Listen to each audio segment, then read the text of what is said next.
After hot girls jumping on trampolines, funday.io comes up with a live concert of a Latin artist. This is the first live concert captured and sold through stuff.io. Let's see how did that go. So here it is. The artist is Andres Cabas, a Colombian artist of multiple genres. And he did some rock, some electronic music, some more folk music as well. So quite the mix.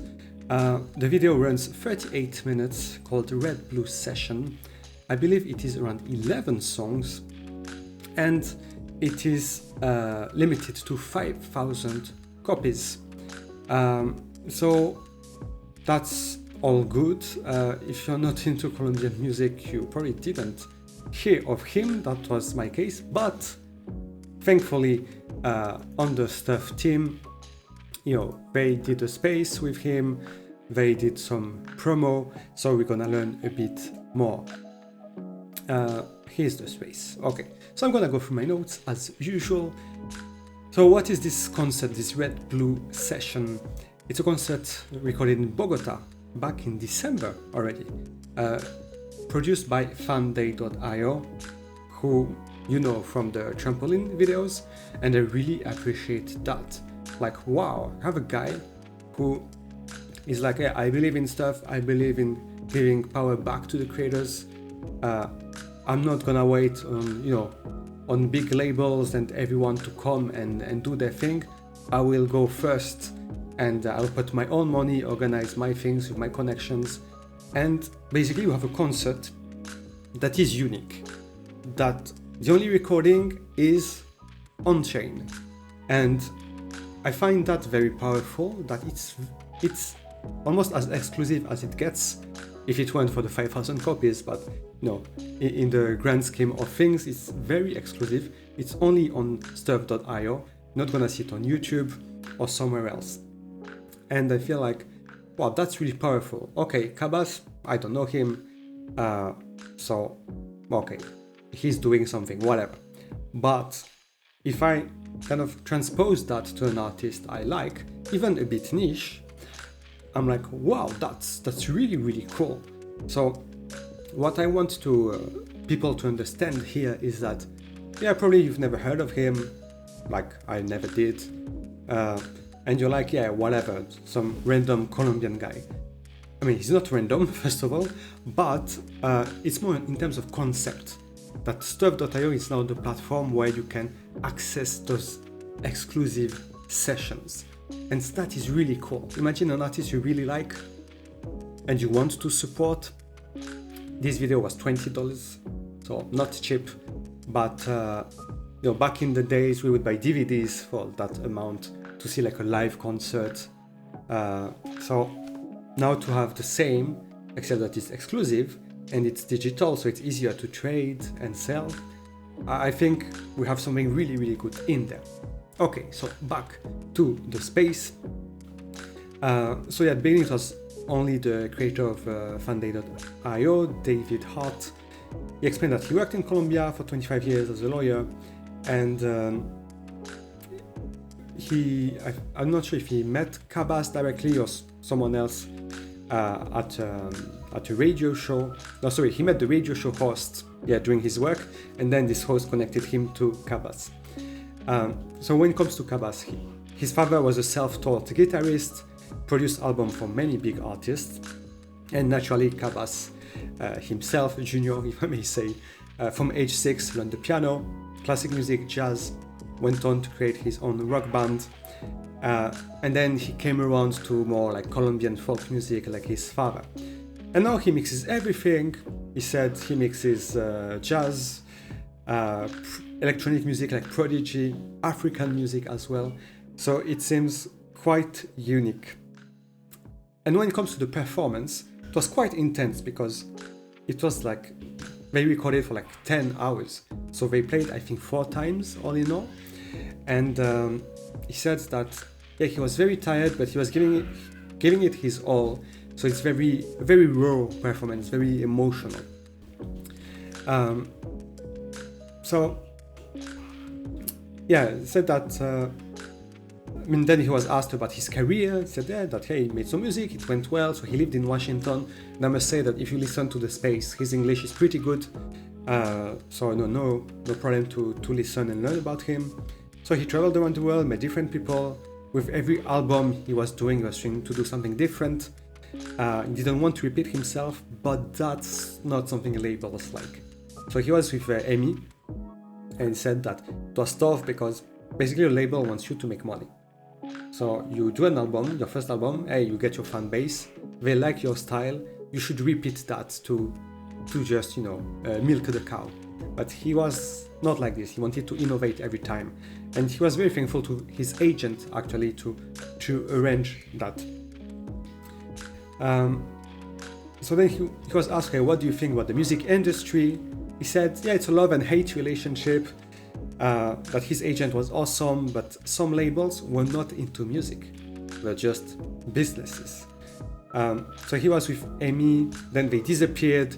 His catalog just was thrown around to a random other company. He said that he got screwed, didn't get into the details, but apparently he just got his rights back recently. So that's why I think he's trying to do a revival of his career. And he said that he remembered times where managers and labels would fight to make sure that it's their artist going to some big event or doing the opening of some big event. That there's a lot of it's ugly, basically. Music industry is ugly. And again, grateful to his agent to protect him. I found that interesting because I have this idea that musicians or artists are more sensitive people than the average person. And to think that they're thrown away in the world where, you have to fight to get on stage. And, it seems somehow very money driven. So that seems tough for artists. Then they talked about the mint, so 38 minutes long, 20 USD, and something special they did is that the first 250 people who mint 5 videos at once will get invited to a special interview/live in September, October. So this is Fan Day Live. It's part of fanday.io. So basically they want to create that connection between artists and their fan base. We didn't get any clue of how would that work. Will it be on Zoom? And you have a private link to join? Is it something like that? But then how do they identify you? Do they use this inbox that you have in the Stuff app to reach out? Do they send something to your wallet, but then what is in your wallet is public? Do they send a book? A one-pager that you have to open on Stuff or book.io to reveal the link? I'm curious about the technicals here, but we still have a few months to figure that out. The idea itself is really good. It means that, you buy 5 videos. It's $100. That's your ticket to have a very intimate session with this artist you enjoy. He said that he's gonna talk about the meaning behind some of his songs. He's gonna play the piano as well. But the idea is really to kind of invite people into his home and exchange with them. Again, maybe you're not a fan of Cabas or you've never heard of him, but really try to think, what if it was an artist you liked? And now it's super powerful because, obviously there are big bands that I am into, but I can definitely think of some lesser known artists that I could pay 100 USD to have a private chat with. It's quite a unique experience and the thing that only you can have because it's somehow token gated. Yeah. So I think it's a really cool idea. And it shows the power of Stuff.io. What is being done now with Cabas, kind of proof of concept, but you really have to transpose that to big artists. Music labels are listening, are watching, they're interested. So it's gonna happen. And then it's gonna be crazy. Imagine your favorite artist doing a show and private show that you can only get if you buy on Stuff. And okay, here only 250 people can get invited. So then you get into this other private show of only 250 people that is not recorded, that is really this unique moment. And I mean, in that case, it would be online, but imagine if it was live. That would be mind-blowing. So then Cabas went on that he's grateful for the opportunity to be on stuff, but this concert is like a unique moment that is captured. It's never going to be repeated in those exact conditions. So it's like a piece of art for him, especially that it's also numbered. Then David chimed in to say that the last song, Fiesta de Tambores, is an amazing jam session.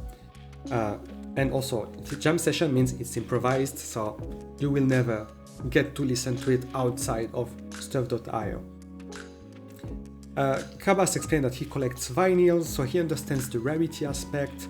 For him, it's normal to trade vinyls, to sell some, renew your collection, and he sees exactly that in stuff.io.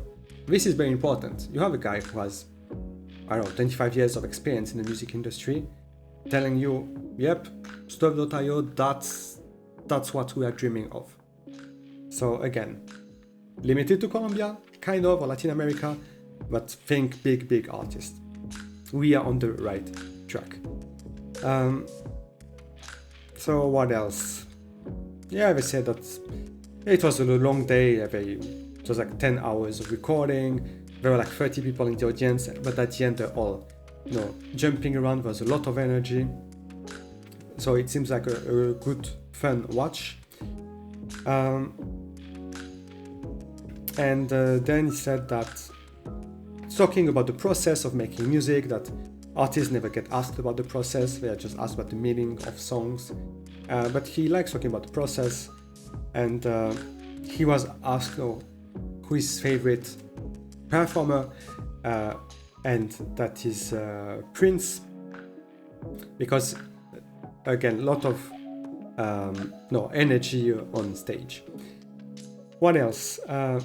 In fall you have this interview / live, and that will be more classical music and movie scoring on piano. So completely different vibe.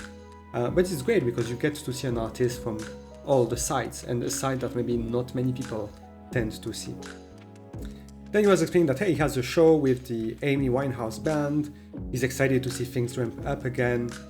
He used to travel all around the world before, it was very tiresome, but now he wants to get back to it. So who knows what will happen with Cabas? Maybe he'll get up, on the front stage again.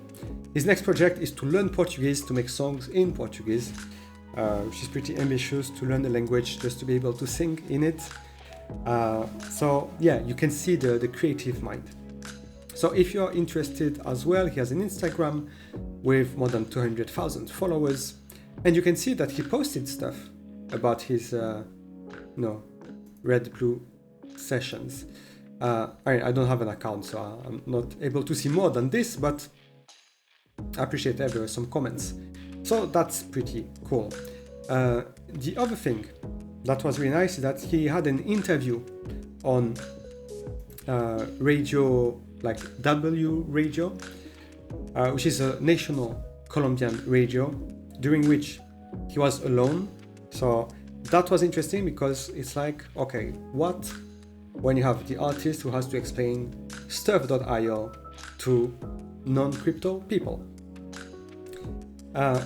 So yeah, he explained that it's a new model to acquire art. It's like you could get painting, but now you get a song or a live performance. So he talked about the business model of stuff, that they want to change the world of content. You get your content, you own it, you can sell or share it. Artists get a fair share. And then the radio host said that Cabas is a great Colombian talent. Cabas went on to talk about streaming, that you don't own anything. Here it's a limited number edition. Same way you buy vinyls, you get that, can trade, sell. And more importantly, you can listen to it. So he was asked, 20 USD for what? What do you get? He said, it's a private concert, it's for audio files. Only people who buy can see it, and again, at the end you have this jam session, which is unique. If you buy 5, you get this private concert. So he was asked about this concert. He said, This concert, this Red Blue session, sorry. But yeah, it's a video that he made at home with some friends. It's the best experience possible. It's intimate, no pressure. They just are themselves, they're natural. You have this jam, it's improvised. And yeah, if you buy 5, you get invited to another concert, which will be piano concert plus conversation about the history of his songs. Then he was asked, and this was very interesting, but what's the difference with buying like a CD? Like, why would I buy the digital version? And he said, CDs don't exist. It's not a thing anymore. I mean, it is, you can still buy, but it's definitely not the bulk of where the artists make money. He said that here you have a video which is uninterrupted, no ads, and as opposed to CDs, the sound quality is better, because on CDs, sound is compressed. Then the host asked him, okay, if in a year you're super famous, it's a collectible, it goes up, that's great, but can you guarantee it's gonna go up? And that was a very strange question, but very degen-like. So he explained that he has multi-generational fan base, that he travels around the world, people recognize him in Mexico, in Madrid, they want to take pictures with him. He has millions of views on YouTube. So he's pretty sure that, it's gonna go up in value.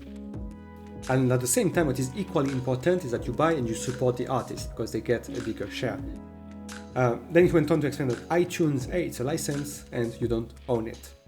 And then they ended by wishing him good luck for trying something new. And apparently he's nominated to some Latin Grammy Awards, so they wished him good luck for that too. So that was very long, but in a nutshell, this is a big milestone for Stuff.io. They got an artist which is totally legit. Maybe it's not your style, but the guy did tour around the world, was internationally recognized. I mean, 220,000 followers on Instagram is no slouch. You have a professionally recorded live session. A live session that is unique, only you can see it. And again, if we transpose that into bigger artists, which will eventually come, the business model of Stuff.io is super powerful. Alright, to go through some quick news and then the latest releases, starting with this post from Nacho saying that there was a new feature. Basically, they fixed an EVM bug. So if you had an EVM DEA, so Ethereum or Polygon, it wouldn't show up in the library. So that was a problem, because if you don't have access to it, do you really own it? But that's fixed, and they also added the ability to disconnect the wallet from clicking the username drop down. This is really important because it was such a pain. When you had like a wallet connecting before the other ones, and so on. So some quality of life improvements. Then we got Charles Hoskinson on CNBC on an interview, who talked about Book.io. He explained what it is, why you should own your stuff. So Charles is an excellent investor to get, because he gets some screen time and he works for his bags. Not like Mark Cuban, who is invested but on stage never, as far as I'm aware, mentioned Book.io or Stuff.io. Probably, I know he supports the team a lot in the background with networking and so on. So not, throwing shade, just explaining that in terms of marketing, Charles Hoskinson is the man. So that's nice to see. Then we got a partnership with Cardano Foundation. So John Green, Cardano for the Masses, released a new book called I Can. And this one, if you want to get, you have to redeem it on Book.io. So it was distributed at Bidlerfest Vietnam. But I admit that John put in a lot of work, have a lot of tweets where he's just giving away codes. Same, he came on Discord a few times to give books away. So really nice of him. to spread the word, and nice of the Cardano Foundation to sponsor that. Remember that it's not free to mint books and send them with this small amount of ADA attached. So awesome to get more people to come. This is onboarding. People probably heard about book, never bought anything, but if you tell them, hey, here's a free book, well, okay, I'm gonna get it. And BitDollar Fest, very into Cardano, very interested in ICANN, most likely. So it's a relevant gift, not just a book to give a book. So this was pretty cool, and definitely the key to onboarding more people. This is super niche. Cardano smart contract, a small crowd, but remember that they managed to do minting on Base. They're gearing up for a big giveaway there. Don't know which book it's gonna be or which song, but when it happens, then we're gonna get a lot more people. Remember, 1 million users to be onboarded this year, still 8 months to go. Then there was a kind of enigmatic post from Ben wishing Josh good luck, enjoy your time in LA. So what is he doing in LA? Sounds like meeting with some people. We have Yure here, who put some big names who have offices in LA. So we have HarperCollins, Macmillan, Universal Music Group, Warner Music Group, and Sony Music Entertainment. My money is on Universal Music because I remember there was an interview where Josh mentioned they had contact with someone that was both in New York and California, and that, if memory serves, was Universal. So if they are working on getting that, then we are talking. And that's the thing people need to have in mind. We are still waiting for the big 5 publisher, the top 10 publisher, and it feels like nothing is happening and it's boring. True. But eventually it's gonna come. And when it's gonna come, then it's gonna be a pivotal moment. Big 5 comes, top 10 comes. How many dozens of thousands of books are we gonna get? And audiobooks. So then boom, we're a proper bookstore. And now everyone can come, all the normies can come, all those big publishers can do the marketing, all their authors can do the marketing. So it's gonna kickstart this machine, and a lot's gonna happen. And now imagine you have Universal Music Group or Warner or whoever else, like big labels doing big drops. Remember, they have this artist who wants to drop 1 million songs, artists with hundreds of millions of followers across all social media. So when we have all the music, all the books, then the rest happens naturally. And the last thing I bookmarked is a new feature, again, which Nacho inserted, that you can link your wallet after purchasing.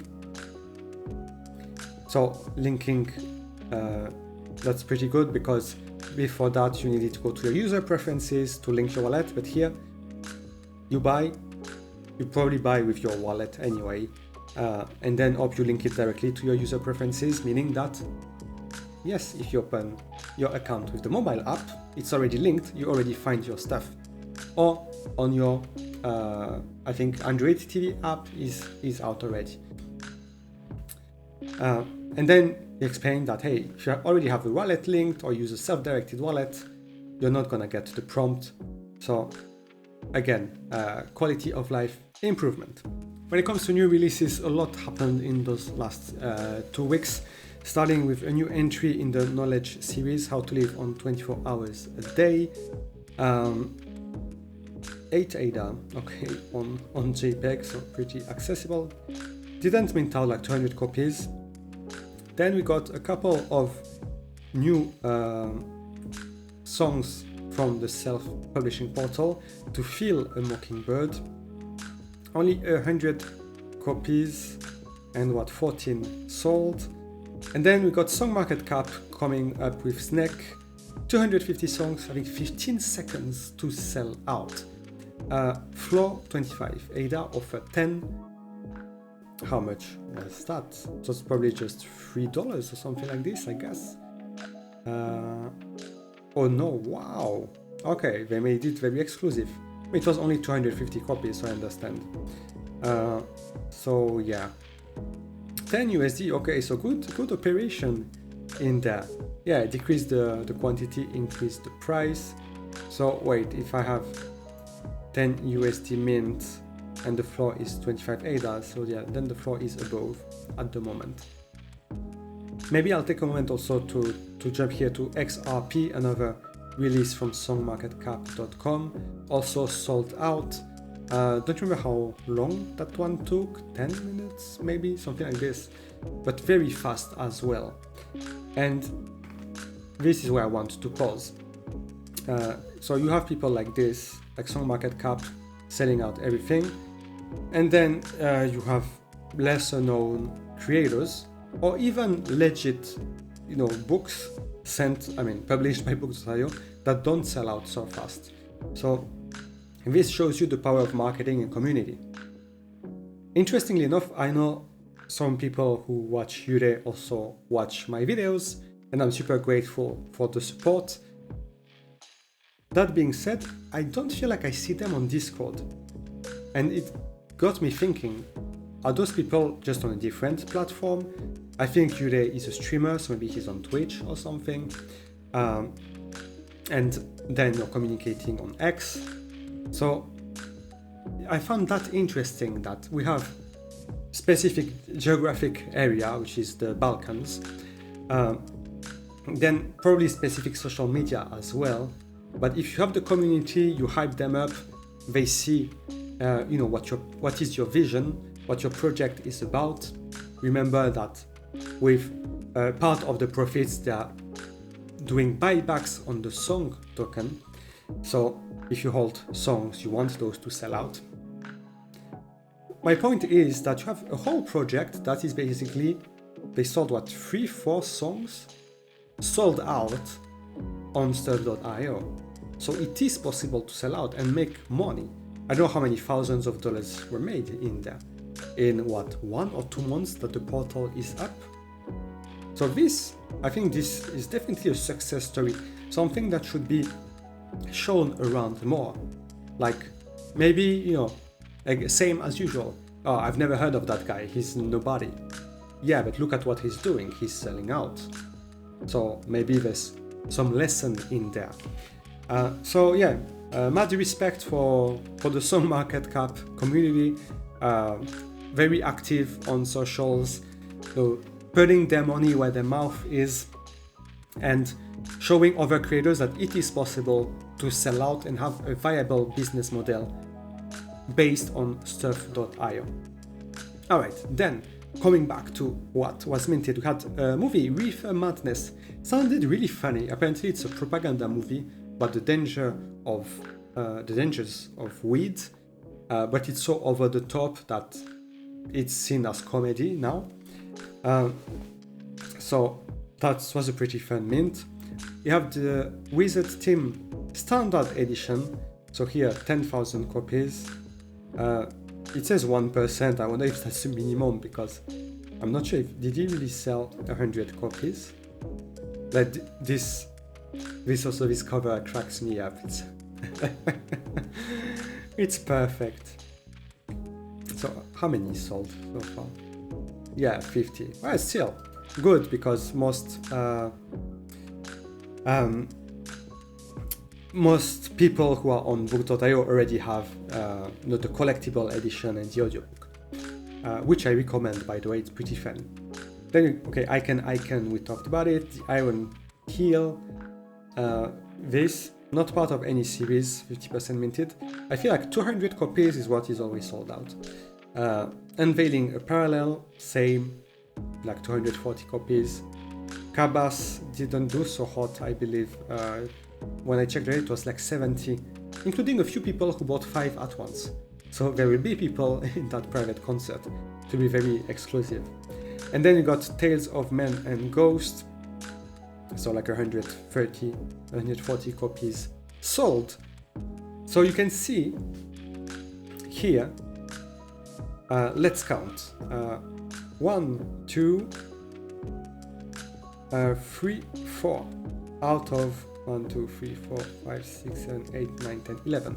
So 4 out of 12, so like 35%, let's say. 4 out of 11, sorry. So around 35% are from the self-publishing portal. And I read this morning someone saying that the token had no use case. Well, here you have 4 people who had to use the token to publish on stuff or book.io. So no use case for normal people, for consumers, that's true. Not much to do with it. But if you want to turn into a creator, and I know some OGs want to, there should be the new single of Mike next month. I know the Lurker is doing a photo book as well. So you have people who are not like full-fledged, like professional artists, but who are using their tokens to mint and sell. And that is the smart thing to do. Like, come on, think about it. Let's say you do a song that costs 15 USD in tokens to do, and you sell it for, I don't know, 3 USD. So you sell, what, 10 of them and you're in profit? You're turning your stuff tokens into profit like that.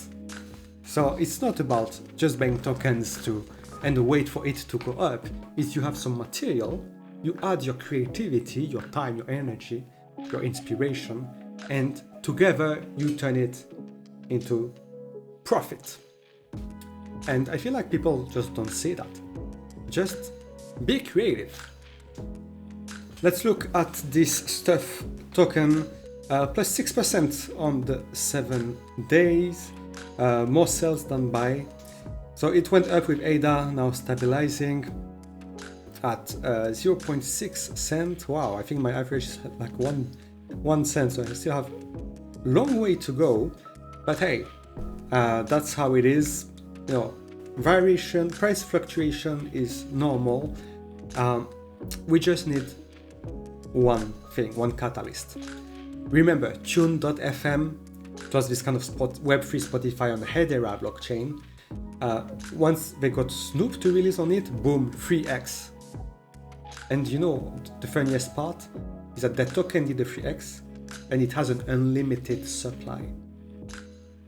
So people who bought, they're not like, oh, let's look at the use case, or let's look at the tokenomics.